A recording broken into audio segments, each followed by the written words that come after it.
ಸುರಭಿ, ನಿಮ್ಮತ್ತೆ ನಿಮ್ಮಪ್ಪನ ಹತ್ರ 15 ಲಕ್ಷ ಸಾಲ ಇಸ್ಕೊಂಡಿದ್ದಾರೆ ಕಣೆ.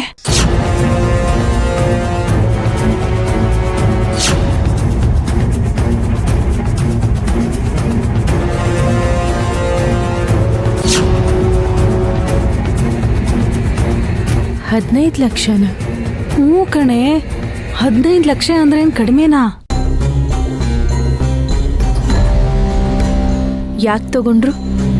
ಅದೇನೋ ಅವ್ರ ಏರಿಯಾದಲ್ಲಿರೋರಿಗೆ ಪ್ರಾಬ್ಲಮ್ ಅಂತೆ, ಅವ್ರಿಗೆ ಸಹಾಯ ಮಾಡಕ್ಕೆ ನಮ್ಮ ಹತ್ರ ದುಡ್ಡು ತಗೊಂಡಿದ್ದಾರೆ. ಅದೇನಿದೆಯೋ ನೇರವಾಗಿ ಅವ್ರ ಮಗನ ಹತ್ರನೇ ಕೇಳ್ಬೋದಿತ್ತಲ್ಲಮ್ಮ. ಅದನ್ನೇ ನಾನು ಹೇಳ್ತಿರೋದು ಕಣೆ. ಅಳಿಯಂದ್ರೆ ಎಲ್ಲೂ ಊರಿಗೂ ಹೋಗಿಲ್ಲ, ಅವ್ರ ಅಮ್ಮನ ಹತ್ರ ಜಗಳನೂ ಆಡ್ಕೊಂಡಿಲ್ಲ. ಹಾಗಿದ್ಮೇಲೆ ನಿಮ್ಮಪ್ಪನ ಹತ್ರ ಯಾಕೆ ಅಷ್ಟೊಂದು ದುಡ್ಡು ಕೇಳಬೇಕಿತ್ತು? ಅದು ಅಲ್ಲದೆ ಈ ವಿಷಯನ ಯಾವುದೇ ಕಾರಣಕ್ಕೂ ಅಳಿಯಂದ್ರ ಹತ್ರ ಹೇಳ್ಬಾರ್ದು ಅಂತ ಬೇರೆ ಹೇಳಿದಾರಂತೆ.